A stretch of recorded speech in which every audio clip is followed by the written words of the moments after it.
Welcome to the Wife Stories YouTube channel. New video every day, and don't forget to subscribe. Here we go. I write these words with shaking hands, not for anyone else to read, but for myself. In the cold hush of this moment, I feel something tearing inside me, a quiet, relentless rift that swallows everything I thought I knew. I am Jonathan Elliott, a librarian by trade, a man by nature, and now, it appears, a fool by circumstance. If I stop, even for a second, I might lose the nerve to keep going. So I continue. I continue because I need to let the truth bleed through my pen before I can dress the wounds and move on. I came home early from work that day. Nothing planned, no surprise bouquet of flowers or special dinner. Just a long, dull day at the library that ended sooner than expected because an air conditioner malfunction forced us to close. Typical. I remember feeling a rare sense of relief. Maybe I can catch an extra hour of quiet at home, I told myself, glancing at my watch in the empty parking lot. The sky overhead was a washed-out gray, a kind of indifferent color that matched my mood. A day that should mean nothing special. And yet it changed everything. I opened our front door. Evelyn and I had lived in that house for 5 years, and felt the day's fatigue melt momentarily.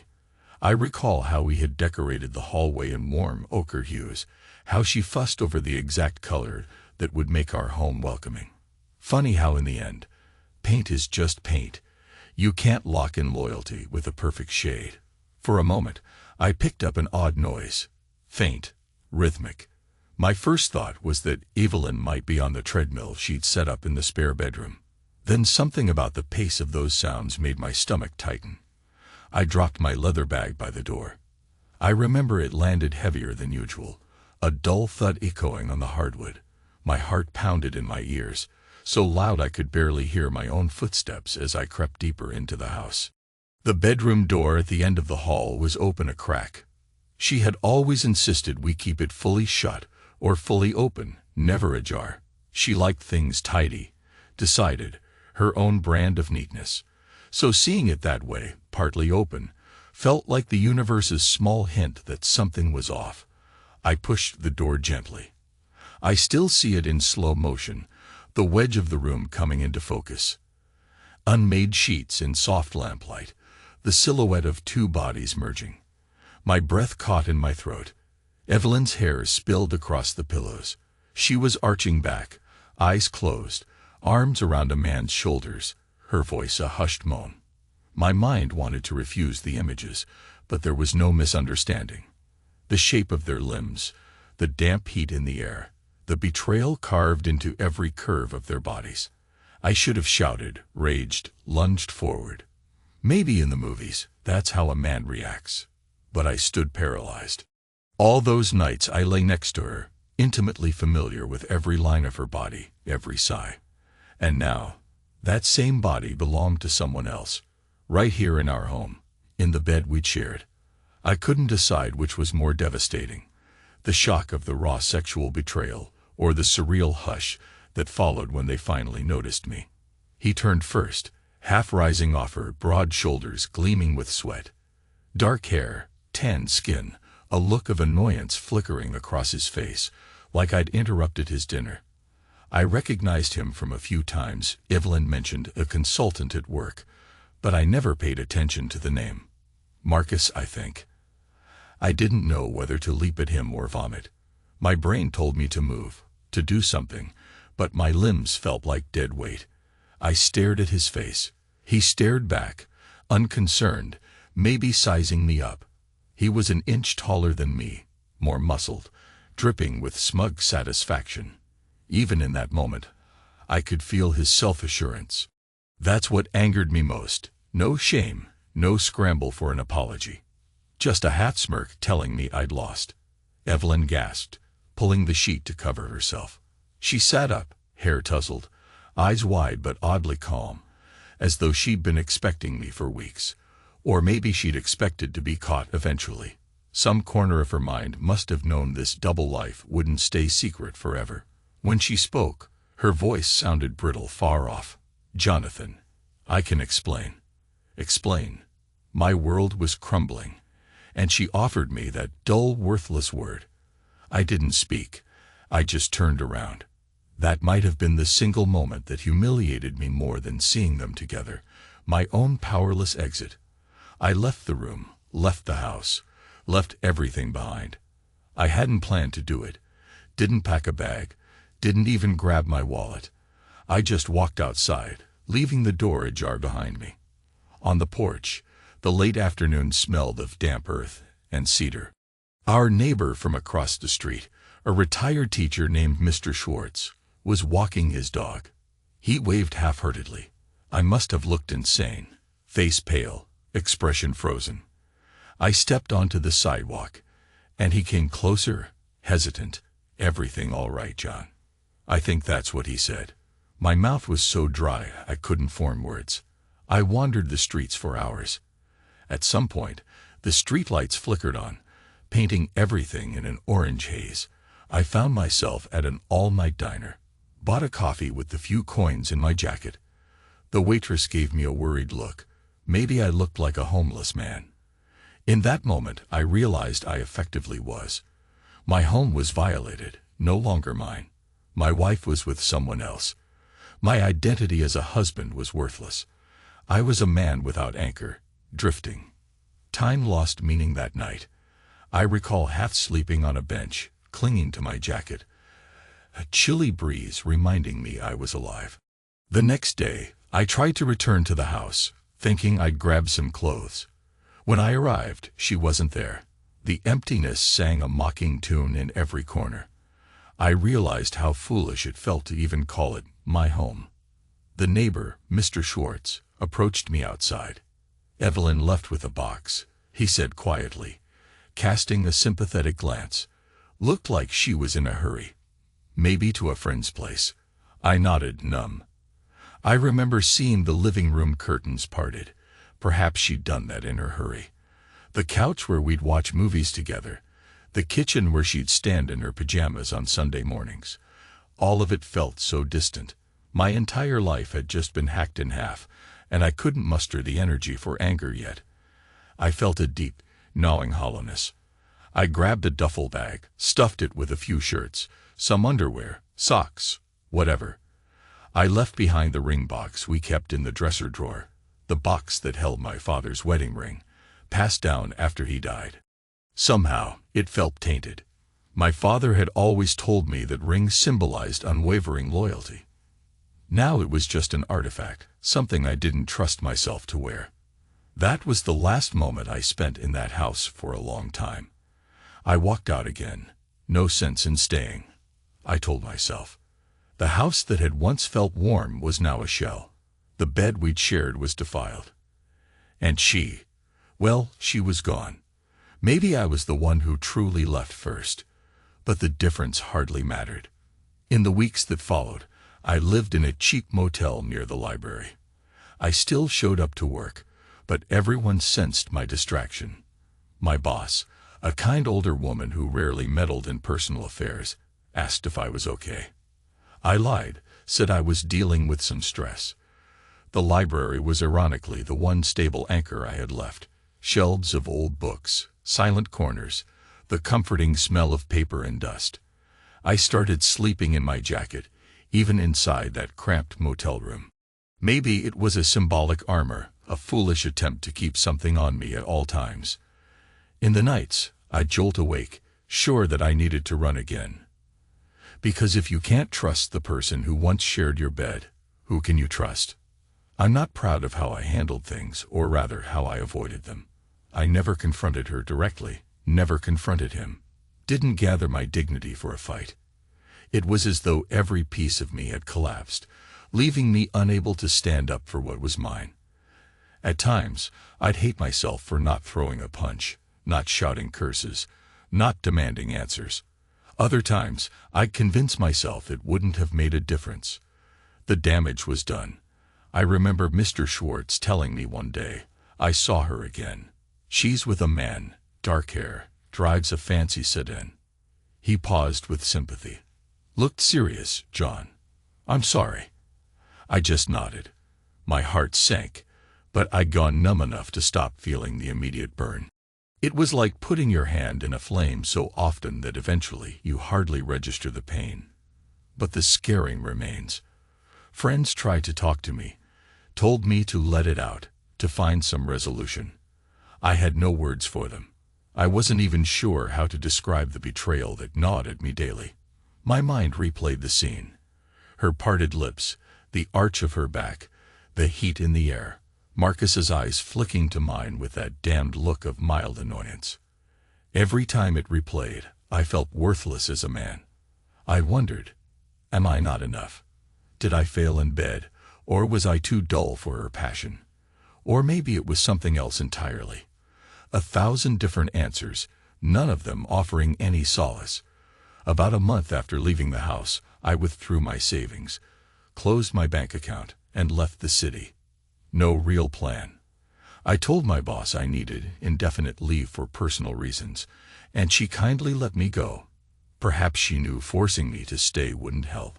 My mother, who lived in another state, tried to reach me, but I seldom answered her calls. I didn't want to explain.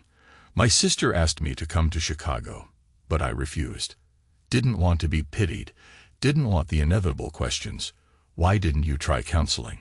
Why didn't you talk to Evelyn? I drifted for a year. That's not an exaggeration. I hopped from one cheap motel to another, from one side of the country to the other. Odd jobs here and there, enough to keep me fed and clothed. I'd pick up shifts in small-town libraries, volunteer to organize shelves, or help with local historical archives. It gave me a sense of calm, a fleeting taste of the life I once had.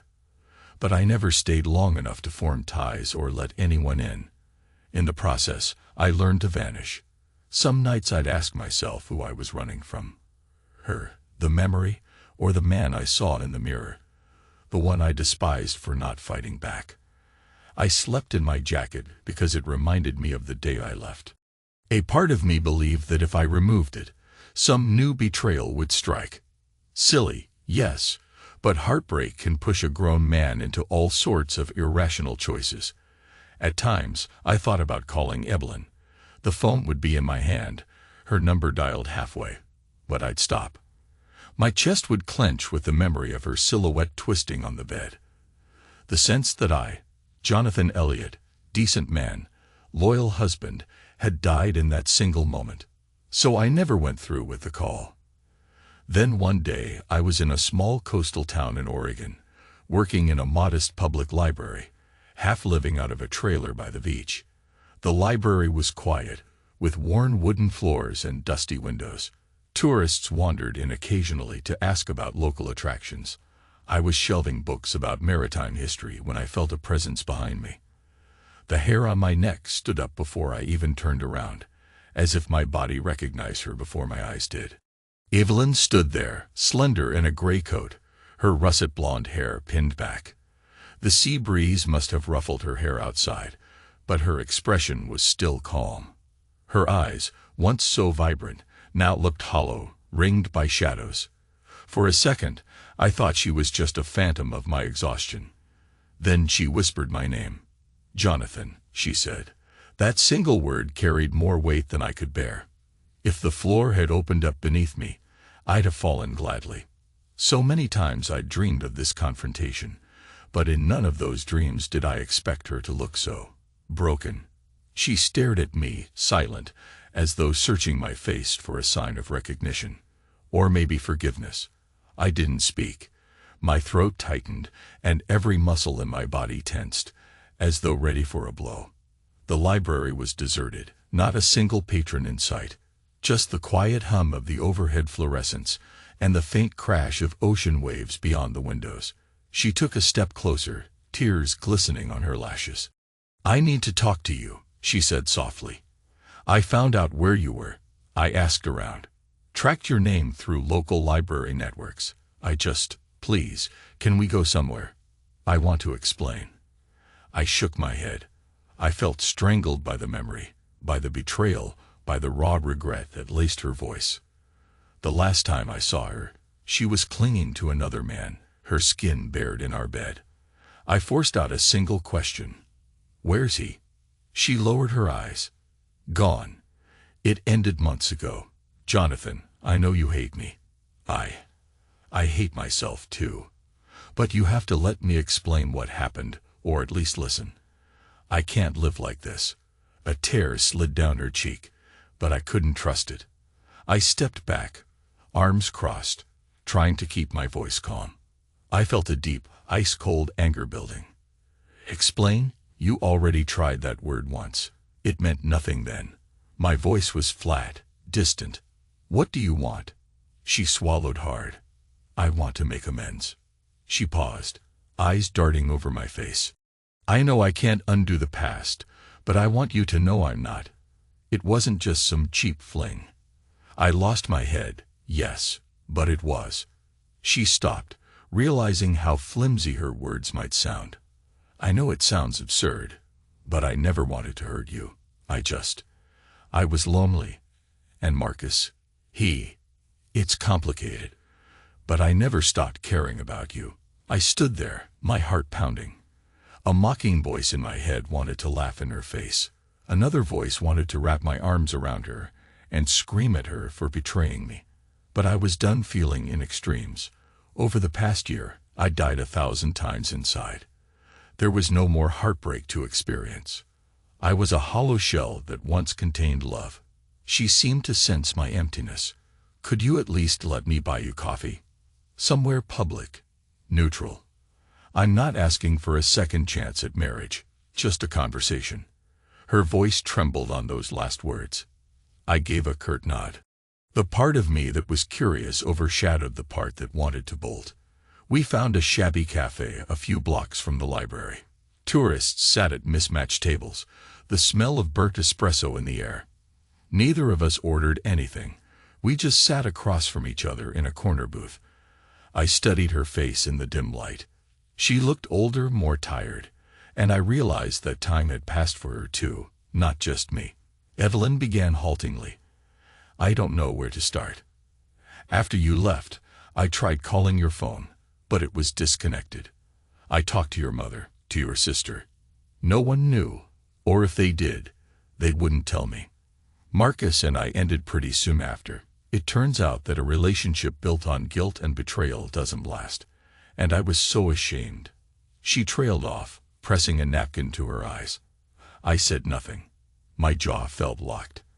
I just nodded to let her continue, though a bitter taste filled my mouth at the mention of his name. She confessed that she'd been quietly unhappy for months before the affair. Something about me being emotionally absent or too consumed with routine. She wanted excitement or attention, or some intangible thing I apparently no longer gave her. Marcus was. He felt so different from you, she said, voice trembling. He was confident, flashy, always giving me compliments. I got swept up in it. It felt thrilling, until it didn't. Then you found us, and everything crumbled. I destroyed us. Her words were full of regret, yet there was a self-centered flavor to them. I was lonely. I wanted excitement. I wanted more. The old me would have tried to argue, to defend my honor, to claim she never gave me a chance. But now, I just listened. Maybe I had become the man who left, who drifted, who no longer recognized himself. Maybe part of that was my fault. But betrayal, it's entirely a different realm. Eventually, she asked the question I dreaded. Can you ever forgive me? My response took me by surprise as much as it seemed to shock her. I already have. It was true in a strange sense. After a year of aimless wandering, I reached a point where my hatred, sorrow, and heartbreak were just empty.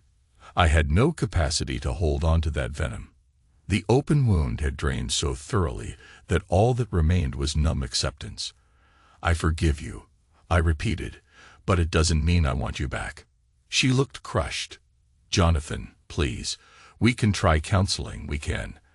I'm not that man anymore, I said quietly, running a thumb over the edge of the table. The man you married. He died the night I found you and him in our bed. What's left is someone else. A man who doesn't want to rebuild the same walls that were shattered. I don't want you as an enemy, but I also don't want you as my wife. Evelyn sobbed, covering her mouth. Part of me felt pity. Another part felt nothing. The pity was overshadowed by a sense of liberation. For the first time, I realized that my revenge had already come silently. My absence, my refusal to fight for her, was the ultimate blow. She had lost me, and there was no rewinding the clock. I paid for the coffees we never drank and walked out. Evelyn followed, tears shining on her cheeks. She reached for my arm. "I'll give you space," she whispered. "But please, let's not shut every door. Can I at least keep in touch? Maybe you don't want me now, but maybe." I cut her off with a small shake of my head. "You can try. Doesn't mean I'll respond." Then I turned and left, stepping into the crisp coastal wind that battered me like a harsh embrace. My chest felt heavy, but for the first time in a year, my mind felt somewhat clear. I wish that was the end of it.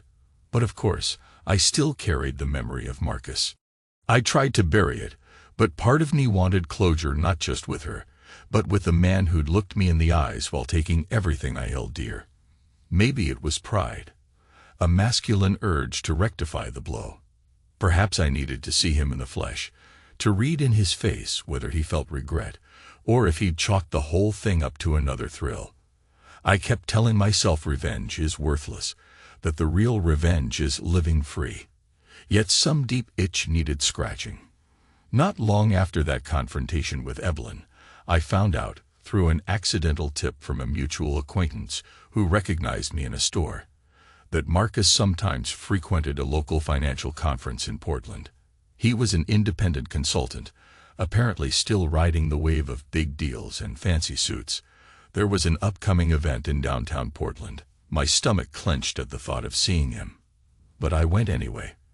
The conference center was a modern building with tall glass windows. I wore a simple button-up shirt, jeans, and a jacket, my battered jacket that carried my year of wandering. The corridors were bustling with corporate types, all name badges and polished shoes. I scanned the crowd with a detached calm, my heart pounding in my chest. And then I saw him. The same man, a bit older maybe, but still with that confident stride, that unstoppable aura. He was engaged in conversation with two other men, laughing in an animated way that made me clench my fists. I stood off to the side, just watching. At first, I considered turning around and leaving. But something in me said, "No, face him."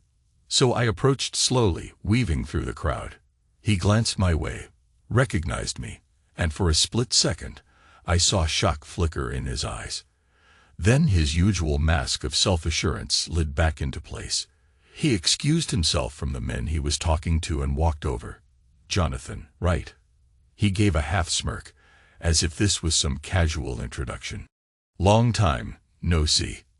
I nodded, my jaw tight. "Yeah, I'd say so." He looked me up and down. I got the sense he was measuring my posture, seeing if he needed to expect a punch or worse. "Look, if you came here to start something, maybe we could step outside. I don't want a scene." His tone was casual, but his eyes were wary. Once upon a time, if I'd found him in a back alley, I might have unleashed a fury, but that's not who I was anymore. I was drained, older in spirit, more stable in my emptiness. "Outside, then," I agreed. We ended up on a side terrace, a place designated for smokers and those needing a breath of fresh air. The city clamor hovered beneath us, cars and buses rolling by. Marcus crossed his arms, leaning against the railing. He wore a charcoal suit, polished shoes, a slick tie that probably cost more than my entire outfit. "So," he said, "I guess you're wondering why. Or maybe you already know." I stared at the traffic. "I don't need the details. I saw enough. But I do have a question. How does a man like you justify what you did in my home, to my wife? Do you ever regret it, or was it just another thrill?" He blew out a breath, glancing at the horizon. "Look, Jonathan, I'm not proud of it. Evelyn and I, we got caught up in something. She was unhappy. I was restless. We clicked, and it just happened. I didn't set out to destroy you, or to humiliate you. It was about me, about my desires, about living in the moment." He paused, scratching his chin. Do I regret it? Sometimes. But I won't lie, I also got what I wanted. For a while, anyway. I felt an acidic bitterness in my gut. You talk about it like a business deal, I said. Weren't you taught about loyalty or decency? He gave me a measured look, half a shrug. Loyalty? Sure. But let's be honest. People take what they want if they can get away with it, especially if they feel unsatisfied. That's all it was. I'm sorry you got hurt, but maybe you and Evelyn were just done. His words lit a spark inside me. For a moment, I wanted to wrap my hands around his throat, to see him choke on his arrogance. But I changed. Or maybe I was too broken to lash out physically. Instead, I spoke in a low voice. You took something from me. You reduced me to nothing that day. And I wandered the country like a ghost because of it. He exhaled, for once seeming genuine. I don't know what to say. You want me to pay. You want an apology. Fine. I'm sorry.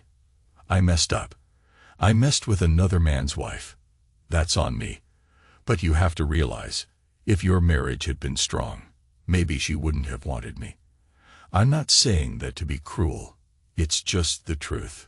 A wave of anger shot through me. Truth, I echoed bitterly. Truth is, you took advantage of a vulnerable woman. And me, I was caught blind. Maybe you're right. Maybe she wasn't happy. But that doesn't make you any less of a backstabbing bastard. He bristled. Call me what you want, but it won't change anything. Evelyn's back on her own, and you're clearly not with her. If you want to blame me, go ahead. But she had a choice too. We're all adults. I stared at him, at his calm expression. This man had destroyed my sense of self, whether intentionally or not, and he stood here as if discussing a mild business miscalculation. My lips twitched into a mirthless smile. You're right. Blaming you doesn't fix the past, but let me share something with you. I'm done being your victim. I don't owe you a fight or a meltdown. I found my revenge by surviving without either of you. That's all I came here to say. His brow furrowed, as if he expected more. That's it. I nodded. Yes, that's it. No scuffle, no shouting. I'm not going to stoop to your level. Live your life, Marcus. Enjoy your deals, your suits, your conquests. One day, you'll wake up and realize you don't have a single person who sees the real you. The bitterness in my words was laced with pity. Pity for a man who chases illusions. And if you do regret what you did, good. Carry that around. I turned to leave. He didn't stop me. The final glance I caught from him was ambiguous. Maybe a flicker of genuine remorse, or maybe confusion that I hadn't tried to swing a punch. I stepped out into the crisp air of the city street, my jacket rustling in a slight breeze, and exhaled. I might have looked calm, but adrenaline coursed through my veins. It felt like the final scene in a drama, where the protagonist realizes the real revenge isn't a physical fight. It's walking away with your dignity intact. That night, I returned to the trailer I'd rented near the coast, far from the city. I lit a single lamp on my makeshift desk, just a wooden table with a lamp and a battered old chair.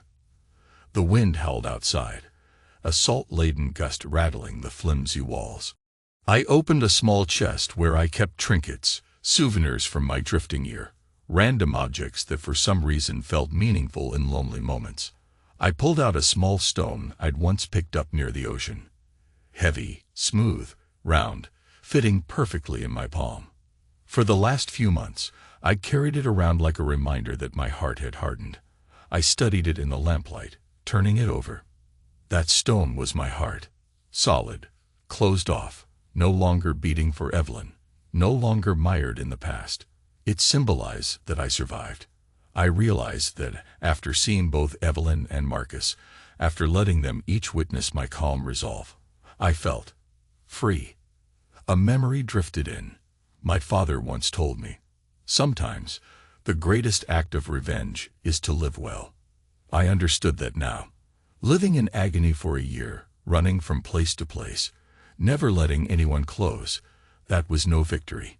It was just self-imposed exile. But confronting them, acknowledging the pain they caused, and refusing to be destroyed by it, that was the real reckoning. In letting go of the hatred, I discovered a silent, unshakable sense of self. My old identity might have died, but a new one had taken its place, a man forged from betrayal. I pressed the stone to my chest. "You're done hurting," I whispered to myself. "It's time to move on."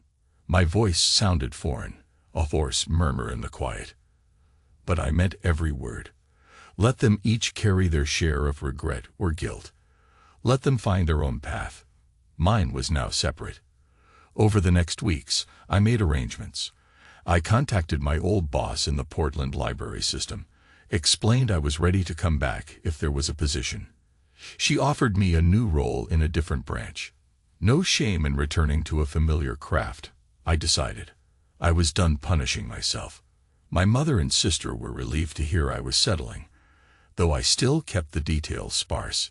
I was a changed man, and some things are too painful to put into words.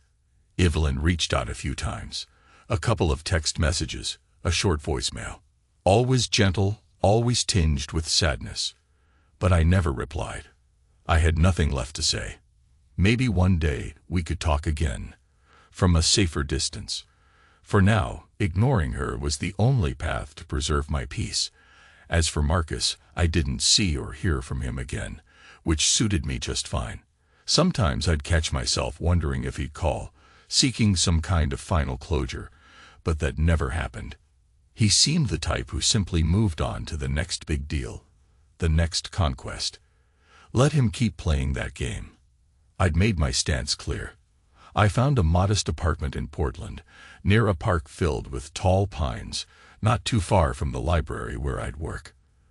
The building was older, with creaky floors, and an eccentric landlord who talked too much. But it felt more like home than the pretty suburban house I once shared with Evelyn. Here, I was my own man. No ghosts waiting in the bedroom, no illusions to uphold. On my first morning in the new place, I stood by the window, coffee mug in hand. A soft drizzle tapped against the glass. Typical Oregon weather. Instead of dread, I felt a small flicker of anticipation, like maybe life could start again. Maybe I could allow a new beginning, however slow and cautious. The heartbreak still existed in me, sure, but it no longer dictated every breath. I decided to make peace with the sorrow and regret. It would be there, in the quiet corners of my mind. Sometimes I'd feel the sting of the memory, her body entwined with his, that humiliating moment where I was forced to watch. But that was the old me's anguish. The new me carried a heavier stone in his chest, one that refused to beat for anyone but myself. That was my armor, and paradoxically, my freedom. One Saturday, about a month after moving in, I ventured to a lakeside just outside of town, the place I used to jog sometimes. The water was calm, the reflection of pine trees rippling slightly in the breeze. I found a secluded spot among the roots of an old cedar, sat down, watched the sun filter through the branches. For the first time in a long while, I felt truly alone, but not lonely.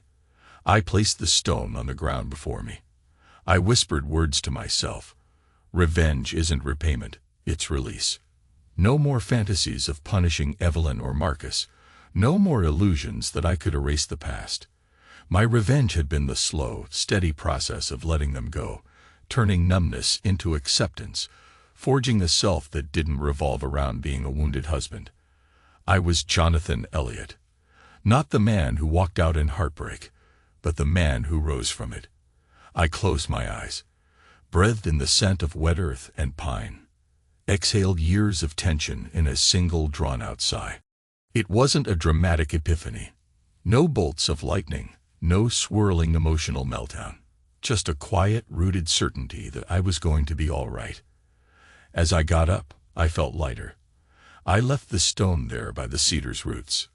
The ground around the tree was soft, mossy, and it seemed a fitting place to leave that piece of me. The water lapped gently at the shore, as though nodding in approval. Maybe someone would find the stone one day, or maybe it would remain there, half buried. Didn't matter. It wasn't mine anymore. I walked away, feeling the mild burn in my thighs from crouching too long, the crisp wind brushing my skin, and a sense of finality stirring within me. Not long after, I returned to the library. My first day back, the hush of those shelves welcomed me like an old friend. When coworkers inquired about my absence, I gave them the simplest explanation: personal business. Some looked curious, others concerned, but I brushed it off politely. I was done broadcasting my pain. The only person who needed to understand it was me. Days passed, then weeks, weaving themselves into a new routine. Occasionally, I'd receive a letter or email from Evelyn. Simple updates about practical matters. Financial paperwork, the house we once owned. She wanted to finalize the divorce. I cooperated, with no malice in my responses. There was no hostility left. She told me she'd been seeing a therapist, trying to rebuild her life, to understand her choices. Part of me was glad she found help. Another part reminded me that I wasn't responsible for saving her from the consequences of her betrayal. There was no dramatic confrontation at the courthouse, no screaming match, just a quiet filing of papers, signatures on dotted lines. Final. Over. Evelyn approached me after we signed. "If you ever need anything, or if you want to talk." Her voice was timid, uncertain, completely different from the self-assured woman who once orchestrated parties and demanded everything be just right. I offered a respectful nod. "I appreciate that. Take care of yourself." Then I walked away without looking back. In that moment, I felt a sense of liberation so profound, it almost brought tears to my eyes. This was the part of revenge no one talks about. The calm after the storm, when you realize the scorched earth has sprouted new leaves. I don't pretend everything is perfect now. I sometimes wake in the middle of the night, drenched in sweat, heart pounding from the recollection of that day I found them in bed. But it's a phantom, losing its grip over time. I can't forget, nor do I want to. The memory reminds me of how far I've come. I do plan to date again someday, though the idea of letting someone close is still intimidating. My trust was shattered, and I'm not naive enough to think that gets fixed overnight. But I'm not letting bitterness define my future. Instead, I carry hope in small increments. Perhaps I'll meet someone in a quiet bookstore, or during a walk around the lake. Maybe we'll share a conversation about favorite novels. Maybe I'll confide, little by little, about the man I used to be, and the betrayal that forced me to remake myself. And maybe she'll share her own scars, and we'll discover we're both strong enough to try again. People talk about revenge as though it's an act of violence, a direct strike at the one who wronged you. But true revenge was my choice not to let them break me permanently. I confronted Evelyn. I confronted Marcus. Yet none of that was the actual turning point. The real turning point happened the moment I let go of the hate, the moment I chose to exist for myself.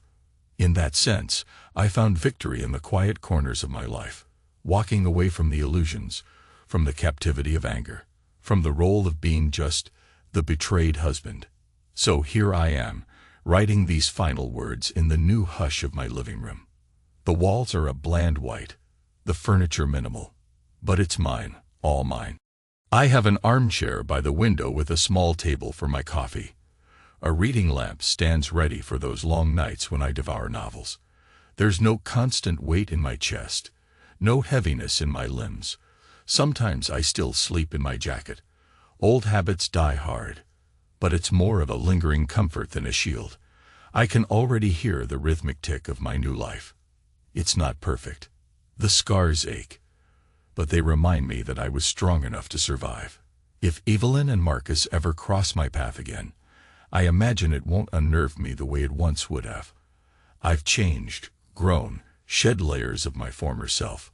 Maybe the humiliation I felt as a man will never vanish completely. There's a certain primal bruise that occurs when another man takes what you believed was solely yours. But that bruise taught me that no one truly belongs to anyone. We're all capable of choices that hurt or heal. The only real belonging we have is to ourselves, to the values and boundaries we set. In the end, I discovered that betrayal, at its core, is a chance to examine what you hold dear. I held Evelyn dear once. Now I hold dear the space I've carved out in the aftermath. The battered dignity that survived, the renewed sense of who I am. I refuse to remain crushed. And that might be the best revenge any man can claim. I'll close these pages now. Let them stand as a record of what betrayal did to me, how I drifted, and how I found my way. Let it also be a testament for any other man who's felt the sting of discovering his wife in the arms of someone else. You can break, yes. You can even vanish for a while, lose yourself in the wreckage. But if you choose to stand again, if you refuse to remain that broken figure forever, you'll find that no betrayal can ultimately destroy you. You will bend, you will rage, you will grieve, but you can also outlast the pain. I'm Jonathan Elliott, a man who died one evening and woke up months later, forging a new life from the ashes. To any who read this, or to the future self who might stumble on these words, remember, vengeance doesn't need to be a sword in another's back. Sometimes it's just letting go and living on your own terms. That more than anything is freedom. And in that freedom, I've found the rhythm of my heart again, no longer beating for her, but beating for me, steady and true.